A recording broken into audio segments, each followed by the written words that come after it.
কেউ চাঁদা দিলে বাধা দিলে তাকে আক্রমণ করা হচ্ছে। বিশেষ করে মিটফুটে সেদিন যে ঘটনা ঘটেছে 9 তারিখে, এটা ইতিহাসের সম্পূর্ণরূপে একটি নজিরবিহীন ঘটনা। এই ঘটনার পরে বাংলাদেশের রাজনীতিতে এর প্রভাব কি হবে এটা শুধু আগামী নির্বাচনেই বোঝা যাবে। জনগণ দারুণভাবে উদ্বিগ্ন, আতঙ্কগ্রস্ত। যদি রাজনৈতিক দলের নেতা কর্মীদের এই চরিত্র হয় যে চাঁদা না দিলে তার জীবন দিতে হবে, তাহলে কোনো একটা রাজনৈতিক দল ক্ষমতায় গেলে মানুষের সাথে কি ব্যবহার করে, এটা মানুষকে দারুণভাবে ভাবাচ্ছে। মানুষের মধ্যে দারুণভাবে এটা নিয়ে পরিবর্তনের চিন্তা কাজ করছে। এই জায়গায় মানুষের পরিবর্তনের যে দৃষ্টিভঙ্গি, মানুষ নতুন করে যে ভাবতেছে, নতুন কোনো শক্তির যে সন্ধান করছে, সেই দিক থেকে তারা সবার আগে বিবেচনায় রাখছে জামাত ইসলামীকে। এর কতগুলো বাস্তব কারণ আছে। জামাত ইসলামী এদেশের রাজনৈতিক দলগুলোর মধ্যে সবচেয়ে প্রবীণতম রাজনৈতিক দল, সবচেয়ে অভিজ্ঞ রাজনৈতিক দল, সুশৃঙ্খল রাজনৈতিক দল, দায়িত্বশীল রাজনৈতিক দল।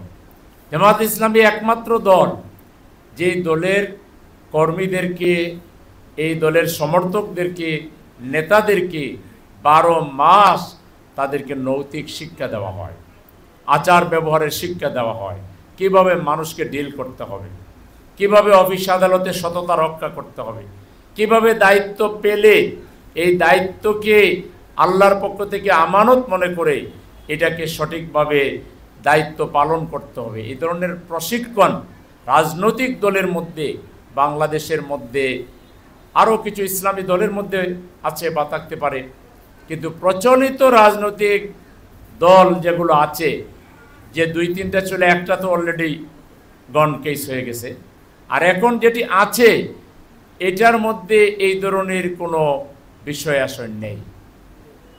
বরং আমরা ফেসবুকে দেখি, সত্য মিথ্যা আল্লাহ ভালো জানেন, কোনো কোনো জায়গায় কারো কারো বয়স পাওয়া যায়, মিটিং করতেছে, বলে যে করো কিন্তু একটু রয়েস হয়ে করো।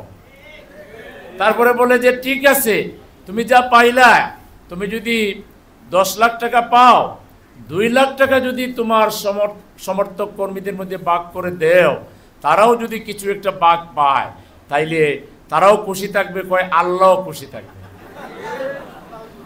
এগুলো কতটুকু সত্য মিথ্যা আমাদের এখন এআই, আর্টিফিশিয়াল ইন্টেলিজেন্স আছে, তারপরে এখন ফেসবুকে কত ফেসবুক, তবে দেখা যায় কিছু লোক একত্রিত হয়ে এরকম মজলিস করতেছে আর এইসব কথাবার্তা বলতেছে, আর কাজকর্ম যা ঘটতেছে তার তো সব মিথ্যা না। দেশে যে চাঁদাবাজি হচ্ছে, এটাকে কি মিথ্যা?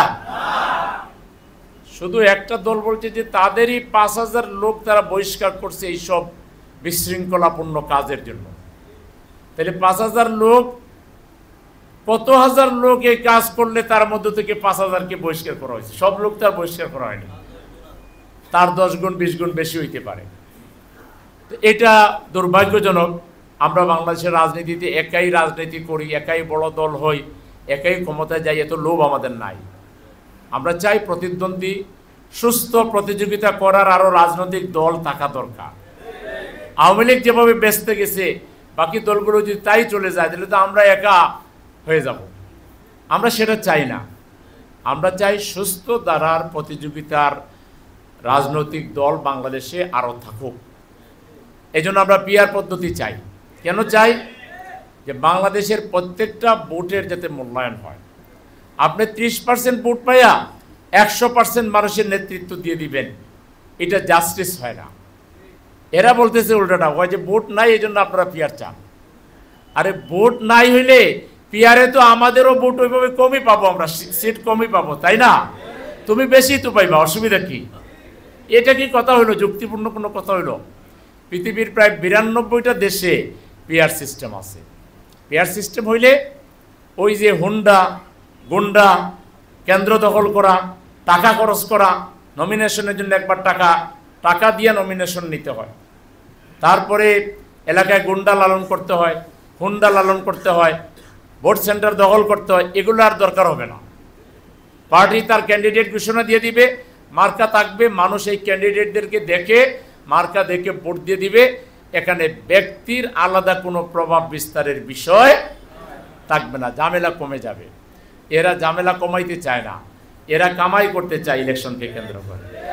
নেতারা কর্মীদের কাছ থেকে 4 কোটি 5 কোটি 10 কোটি টাকা নিতে চায়, বড় বিজনেস। কিন্তু এটা বিজনেস বন্ধ হয়ে যাবে। এরা রাজনীতিকে তাদের অর্থ কামাইয়ের মাধ্যম হিসেবে গ্রহণ করেছে। তা না হলে এটার চাইতে সুন্দর বিষয় আর হইতে পারে? আমরা যে সমাবেশ আহ্বান করেছি তার 1 নম্বর দাবি হলো পিআর সিস্টেম ভোটে চালু করতে হবে। 2 নম্বর হলো লেভেল প্লেইং ফিল্ড করতে হবে। এখনো প্রশাসনে সেই আগের আমলাগুলো কামলা হয়ে কাজ করতেছে, তারা এখন ভুল পাল্টাই দিছে, এখন তারা নতুন রূপে সাজছে। আর এখন কিছু কিছু রাজনৈতিক দলের নেতা কর্মীদের সাথে সখ্য গড়ে তুলে নতুন করে ভোট হাইজ্যাক করার পায়তারা করতেছে। আমরা ইউনূস সাহেবকে বারবার দৃষ্টি আকর্ষণ করেছি, এই সেটআপ 100% চেঞ্জ করে আপনার নিজের তত্ত্বাবধানে আপনি কিছু ভালো লোক আপনার চতুর্পাশে রাখেন, এগুলো আপনার করা লাগবে না। কিছু বিসিএস অফিসার, কিছু ভালো অফিসারকে আপনি নিয়োগ দেন 100% নিউট্রাল, যাদের কোনো রাজনৈতিক আদর্শ নাই, আনুগত্য নাই।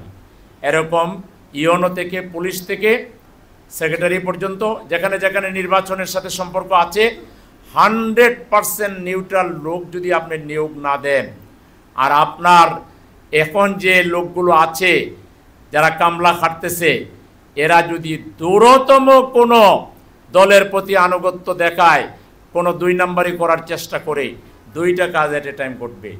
জুলাই শহীদদের রক্ত, আহতদের রক্তের যে যে আপনার দাবি, রক্তের যে এই যে তাদের আত্মীয় স্বজনের যে বদদোয়া, এটার কারণে আল্লাহর গজব একেবারে এই কামলাগুলোকে শেষ করে দিবে। 1 নম্বর আল্লাহর গজবের ভয় করতে হবে। আর 2 নম্বর হলো জুলাই বিপ্লবীরা আমরা গড়ে চলে যাইনি, এলাকায় এলাকায় এই দেশদ্রোহীদের বিরুদ্ধে আমরা গণপ্রতিরোধ গড়ে তুলে, কারণ যারা পক্ষপাতিত্ব করবে এরা দেশদ্রোহী, এরা দেশের দুশ্মন, এরা ডাকাত। এই ডাকাতদের বিরুদ্ধে আমরা গণপ্রতিরোধ গড়ে তুলে এমনভাবে আমরা শায়েস্তা করব যে এরা আর কোনোদিন এই 2 নম্বর কাজ করার কোনো সাহস আর করবে না। এটার সমাধান একটাই, ইউনূস সাহেবকে নিউট্রাল লোক সব জায়গায় দিতে হবে। একটা দলবাজ ইউনো আমরা মানব না, একটা দলবাজ ওসি আমরা মানব না, একটা দলবাজ পুলিশ কমিশনার আমরা মানব না। একটা দল তার দলীয় দায়িত্ব স্বীকার করে কর্মীদেরকে বহিষ্কার করছে, আমাদের পুলিশ কমিশনার কয় না এটা চাঁদাবাজির কোনো ঘটনা না। এবার তোমার এখানে ফায়দাটা কি? তুমি কি আবার নতুন করে আওয়ামী স্টাইল এখানে চালু করতে চাও? এই পুলিশ কমিশনার কোনোদিন ভোটের কার্যক্রমে থাকতে পারবে না। ইসিকে এটা নোট রাখতে হবে, কারা কি করতেছে, কারা কোন দলের সাথে বৈশা আড্ডা মারতেছে, এগুলোকে সাইলেন্টলি তালিকা করতে হবে। কইরা এগুলোকে চাকরি থেকে বাধ্যতামূলক অবসরে পাঠাতে হবে, প্রয়োজনে শাস্তি দিয়া এদের যে পাওনা দান এগুলো সরকারি ফান্ডে আটকে রাখতে হবে।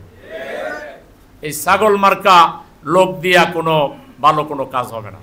আর বেটারা এত বড় বিপ্লব বাংলাদেশ হয়ে গেল, তরুণরা দিয়েছে, এখনো জীবন্ত শহীদরা মানবতার জীবনযাপন করছে, আর তোমরা দিন যাইতে না যাইতে এখনই দলবাজ হয়ে গেছো, পক্ষপাতিত্ব করবা। এই ধরনের কোনো কারবার বাংলাদেশে আমরা হতে